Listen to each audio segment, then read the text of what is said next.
to get started in this topic, we want to make sure we're knowing what a rhombus is here. So we are finding angle measures involving diagonals of a rhombus. Okay, so we are going to remember that opposite angles of a rhombus are congruent. So that would be like angle 1 and 3, this whole angle and this whole angle, which don't have letters, so I can't name them for you.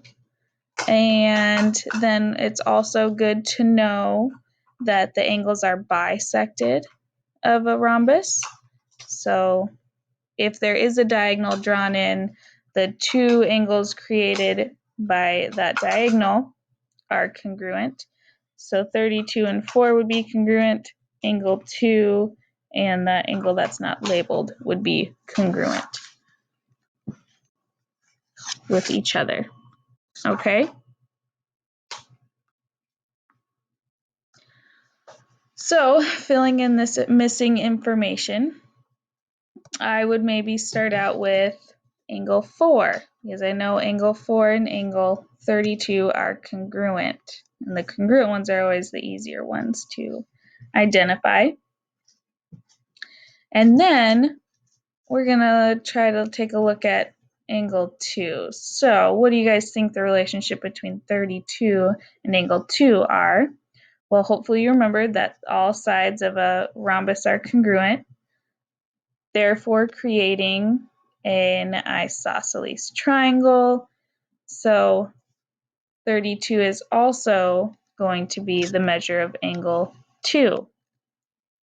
So we're going to fill that out there in our answer. So this is also 32. This is also 32. Okay, now we just have 1 and 3 left, which we know are congruent to each other. So if we can find 1, then we'll have our answer for 3. So notice in this top triangle, I already have 2 of the 3 angles. And all the angles in a triangle add to 180. So what I'm going to have to do is take 180 minus 32 minus 32, and that will give me angle 1. So I'm going to do that real quick here. 180 minus 32 minus 32, and that is 116. So angle 1 is 116, which means angle 3 is also 116. Okay, that is my young son in the background, and I asked him to be quiet, but they got these buzzers that are very obnoxious. So I apologize for that, or maybe it's a little entertaining. Okay, so now we're going to find the rhombus below, and the same ideas, same principles here. Okay, so we are going to first find this angle 2,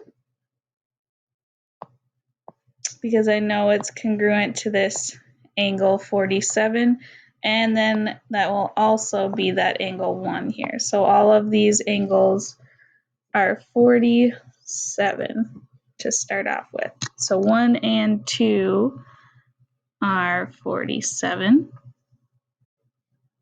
Okay, then how am I just going to find this half?